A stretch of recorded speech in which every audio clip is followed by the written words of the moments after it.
Welcome back. Yes, he is. Ben Folds is back. He's still rocking them suburbs. And look at this. Let's wrap him up. Here he is. It only made you right. Just now you get to blame your life on me, but I stopped caring what you think about me. I gave up.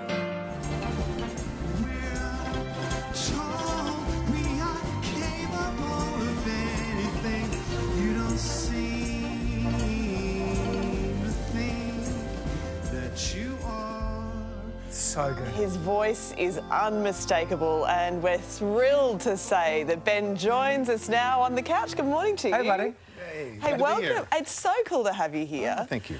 You've been hanging around in Australia for a little longer than you first thought. You were here touring, performing in March last year. Grew a beard, lost the beard, grew a beard, lost the beard. I'm still here. You've lived the full Quarro experience in Australia. How have you found the last year? I mean, you know, look. I mean, on one side, it's been rough for the whole world. It's not been, you know, it's been a nice place to be, you know, to be in Australia. To ride it out. So riding it out, and you know, a lot of certain kind of sacrifices, but all in all, really lucky. I mean, in Australia, it does mean a lot to you. I mean, you spent a lot of time here in Adelaide and stuff like that. Your kids are from here as well. You did this thing when you were in quarantine, because I told you just then my wife's a super fan of yours. You were teaching kids how to play piano, and you were doing apartment requests as well. Right. Yeah. Is that going to continue while you're here? Right now I'm working on a podcast series, and it's taken all my time. Wow. All my.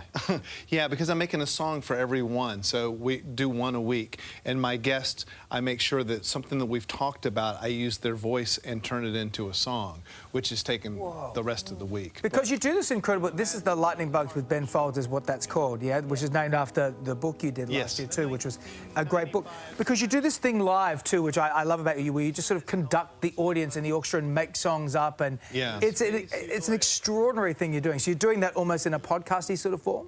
Yeah, it's like just taking the voice, especially when they're not musicians, it's interesting, like to have them say a few lines, and then you find the pitch in them, because everyone speaks musically in some kind of cadence, pitch, rhythm, and if you can find the right one and make a song out of it, it's actually, you know, actually pretty good.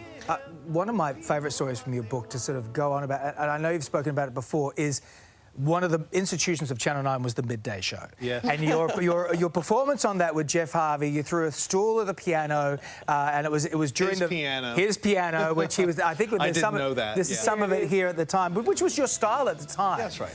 And Jeff, of course, the late great Jeff Harvey lost his mind, but you two actually became friends later on down the track after this. Oh yeah, and not that long either. He was a total class dude. I mean, he actually got in touch with me at my hotel, came by, had a VB in the lobby.